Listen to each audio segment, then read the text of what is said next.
그랬더니 드디어 사울이 사무엘에게 이르되 내가 범죄했습니다. 범죄했습니다. 그런데 왜 범죄했어요? 백성이 두려워서 범죄했습니다. 백성을 두려워했습니다. 백성을 두려워하는 것. 그러니까 사무엘은 바로 처음부터 죄를 지고 가지 않아요. 아까 우리 박노철 목사님께서 사무엘이 인상이 좀 나빠졌다고 말해요. 이번 강의를 들으면서 이 사울이 훨씬 더 동정적이고 사무엘 양이 참 힘든 사람이라고 이야기를 했는데 이 마지막 장에 보면 사무엘이 굉장히 인격적으로 끝까지 대화를 해주는 것 같아요. 그 팽팽했던 줄다리기가 이외로 이제 싱겁게 끝나버리면 내가 범죄했다. 하타티. 아주 한마디. 근데 진정성이 없어 보여. 또 핑계를 대. 백성들 때문에. 백성들 억어하라고 왕을 세웠는데 이제 백성과 동급이 되어버렸어. 그런데 새로운 요소가 있어요. 여호와의 명령과 당신의 말씀을 다 어겼다. 그런데 내 죄 좀 용서해달라. 그리고 나와 함께 돌아가서 주님께 경배하게 해달라. 그러니까 이게 그 주님께 경배하는 이것은 그 지난번에도 제사 같이 안 드리고 사무엘이 가버렸는데 이번 두 번 또 가버리면 진짜 체면이 안 설 것 같아요. 그러니까 함께 제단으로 가지 않는 것은 공적인 굴욕이 된다고 생각을 했습니다. 로버트 알트가 이제 사무엘이 안 가겠다고 하니까 드디어 이제 사무엘이 떠나려고 하니까 사울이 거의 겉옷자락을 붙잡았다. 그러니까 찢어졌어요. 찢어졌다.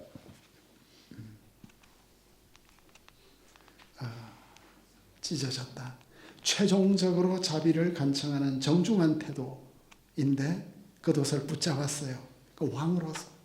근데 사무엘의 겉옷은 사무엘 자신의 상징이죠. 상징인데. 근데 이게 찢어졌어. 의성은 막 사무엘의 옷이 쫙 찢어지는 소리가 날 정도로. 이때 표정이 어떠했을까요? 둘 다 입이 쩍 벌어졌나? 둘 다 입이 쩍. 사울이 얼마나 심하게 매달렸으면 이 겉옷이 찢어질 정도로 매달렸을까? 아마 그때 사무엘은 사울에 대해서 인간적으로 깊은 연민을 느꼈을 것 같아요. 그래서 여호와께서 오늘 이스라엘 나라를 왕에게서 떼어서 왕보다 나은 왕의 이웃에게 주셨습니다. 그러니까 사무엘의 겉옷이 찢어진 것이 그냥 비유가 되고 상징이 되어버려서 당신 나라는 이미 찢어졌다. 그런데 이건 누가 찢었어요? 당신 자신이 왕국을 찢은 거다. 우연히 찢긴 것이 아니다. 당신이 의도적으로 나라를 찢은 것이다. 당신이 하나님하고 분열되었고 단절된 것을 상징해 준다. 이스라엘 나라를 왕에게서 찢었다. 찢었는데 이웃에게 주셨다. 사울 나라는 아직 건재하거든요. 사울은 아직 라이벌은 등장도 하지 않았고 그런데 이미 찢었고 주셨다. 예언적 완료로서. 그러면 사울보다 나은 이웃은 어떤 사람일까요? 사울보다 외모가 더 나은 사람일까요? 그 마음이 사울보다 더 나은 사람일까요? 그러니까 이 왕보다 나은 이웃. 이게 이제 또 트라우마. 그러니까 이 트라우마는 기도와 상담으로 이게 빨리 해결을 해야겠죠. 트라우마는. 상담이 왜 필요하죠? 상담은 이 트라우마의 과정을 과학적으로 이렇게 짚어주니까 상담이 사람을 못 고치는 것 같아요.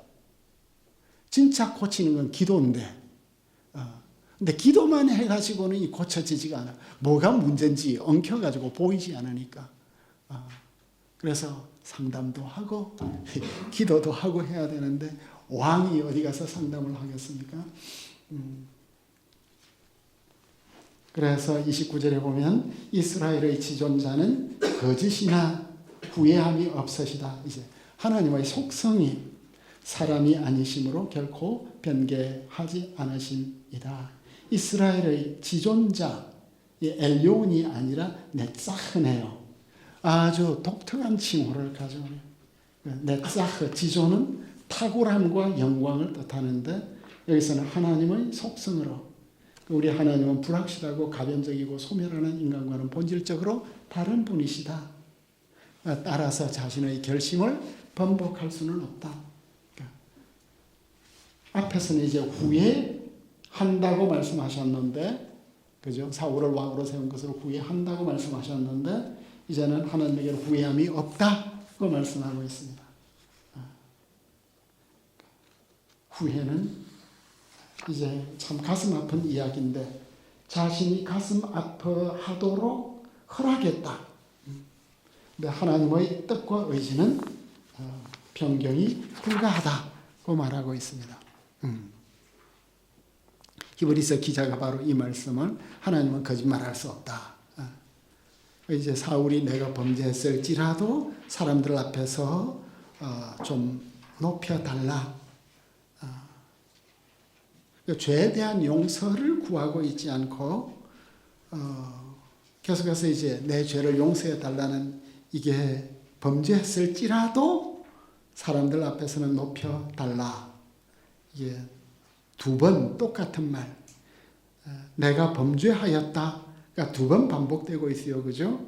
앞에서는 백성들에 대한 두려움 때문이라고 말했는데, 그래도 그때는 내 죄를 용서해 달라고 말했는데, 그래서 죄 고백이 좀 그래도 진정한 것처럼 보였는데, 똑같은 고백을 두 번째 하면서 이번에는 백성들 앞에서 높여달라. 이 두 번째 말을 통하여 사울이 얼마나 비상적 경건 가운데 있는가를 우리에게 보여줘요. 내가 범죄했지만 나를 높여주십시오. 예, 모순어법이 되겠어요. 그죠? 이제 여기에서 사울의 회개를 어떻게 우리가 설명을 할까요? 사울의 회개를 설명을 해야 되는데, 이 설명을 하기 위해서는 성경은 성경으로 해석을 하니까 사울의 회개와 다윗의 회개를 비교해 보면 좋을 것 같아요. 그죠? 나단이 다윗에게 와서 비유 하나 하고, 그죠? 부자가 자기 양 아끼고 가난한 사람 어린 양 길러는 거 잡아먹은 것, 먹은 것 비유를 하고 그 죽일 놈 하니까 당신이 그 사람이라 나단이 말을 하자마자 나단에게 내가 여호와께 죄를 범했다. 그러니까 다윗은 그동안 너무 괴로웠나 봐요. 그죠? 양심의 가책이 있었고 많이 혼자 울었을 수도 있고 육신이 연약해서 참 죄를 범했는데, 너무 심각한 죄를 범했는데 나단이 찔러주니까 고름이 터지듯이 내가 범죄했다고. 근데 다윗이 한 번 말하는 게 아니거든. 다윗이 두 번 말해요. 다윗이 백성을 치는 천사를 보고 곧 여호와께 이르되 나는 범죄하였고 악을 행하였거니와 이 약물이는 무엇을 행했습니까? 차라리 나와 우리 집을 치소서. 이제 사무엘서의 큰 주제를 우리가 보는 것 같아요. 사무엘서의 큰 주제가 뭐였죠? 나를 존중히 여기는 자는 내가 존중히 여기고 나를 멸시하는 자는 내가 경멸하리라. 엘리야의 집에. 죄 고백도 하나님을 존중하는 거죠. 내가 잘못한 걸 잘못했다고 하니까 인격적으로 대접하는 거잖아요. 끝까지 감추는 것. 사울은 하나님하고 접촉이 없는 것 같아요. 왜 하나님하고 이렇게 접촉이 없어졌을까? 언제부터 없어졌을까? 왜 사울은 한 번도 나의 하나님이라고 부르지를 못했을까? 그런데도 사무엘은 사울의 간청으로 허락해 주고 있습니다. 그죠? 같이 가주고 있어요. 사무엘이 그래도 참 마지막까지 백성들 앞에서는 인격적으로 사울을 대접해주고 있는 모습. 그리고 드디어 이제 아각을 처형하는데 데려와라 마지막에 아각을 데려오는 것. 이제 아각이 데려올 때 아각이 말하는데 아각의 말이 좀 약간 어려운 것 같아요. 사망의 괴로움이 지났다. 이제 지옥 고통에서 벗어났다. 아니면 내가 더 빨리 죽었으면 좋았겠다. 이 두 가지로 이제 해석이 되고 있습니다.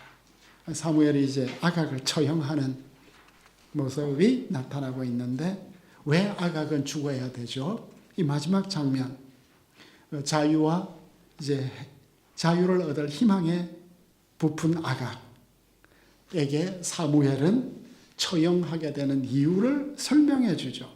이것도 이제 시행이 되겠습니다. 둘 다 명사 문장이 되겠습니다. 아각은 한 번 죄를 지은 게 아니에요. 그의 삶의 패턴이 잔혹한 살해의 역사였습니다. 그의 잔인함은 칼로 상징되고 있죠. 아각의 칼은 여인들의 상실이었다. 그러니까 내 칼이 여인들에게 자식을 잃게 한 것 같이 너의 칼로 얼마나 많은 여인들을 상실하게 했나. 여인들의 상실은 뭐죠? 여자들이 자식을 잃게 했다. 그와 같이 여인들 중 너희 어머니도 자식을 잃을 것이다. 아각을 그러니까 동태복수법을 여기에 적용을 하고 있고 동태복수는 가장 기본적인 정의의 시행이 되겠습니다. 아각을 찍어 쪼개었다. 단 한 번 나오는 잔혹한 표현, 찍어 쪼개었다. 사무엘, 선지자 사무엘도 참 무서운 것 같아요. 그러니까 우리는 저 아랍 그 셈족을 이해할 수가 없는 것 같아. 헤렘에 대한 올바른 직무 수행, 사울이 해야 할 일을 사무엘이 시행을 하고 있고, 사무엘은 사울이 마지막까지 아껴두었던 그의 최고의 트로피를 부수어 버리고 있는 모습 나타나고 있습니다. 그리고 이제 마지막 장면이 사울은 이미 죽었다고 생각을 하고 이제 사무엘이 죽는 날까지 사울을 다시 가서 보지 아니하였다. 그가 사울을 위하여 슬퍼함이었고 여호와께서는 사울을 이스라엘 왕으로 삼으신 것을 후회하셨다. 슬퍼하였다. 이 죽음에 대한 애도가 되겠죠. 그러니까 왕조의 종말을 이것보다 더 강하게 표현할 수 없는 표현이 되겠습니다. 사무엘의 슬픔은 어떤 슬픔일까요? 자신이 세운 왕이 하나님께 버림받은 것에 대한 실망 때문일까요? 포엘처럼? 아니면 사울을 위한 슬픔일까요? 아니면 사울의 반역과 거부에 대한 슬픔일까요? 문법적으로는 사울을 위하여 엘 샤울인데 이것은 사울에 대하여 about 샤울 왈키 오코너 사울의 반역과 거부에 관한 슬픔인가요?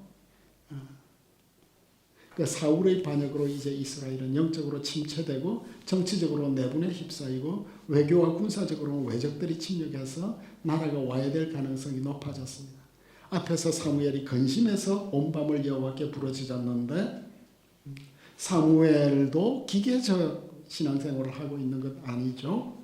그의 근심과 슬픔은 가슴 깊은 곳에 있고 평생 동안 근심과 슬픔을 하고 있는 하나님 역시 후회하시는 모습. 이 마지막 장에서 우리 주님의 마음을 좀 읽으실 수 있을까요? 주님도 가슴 아파하셨겠죠.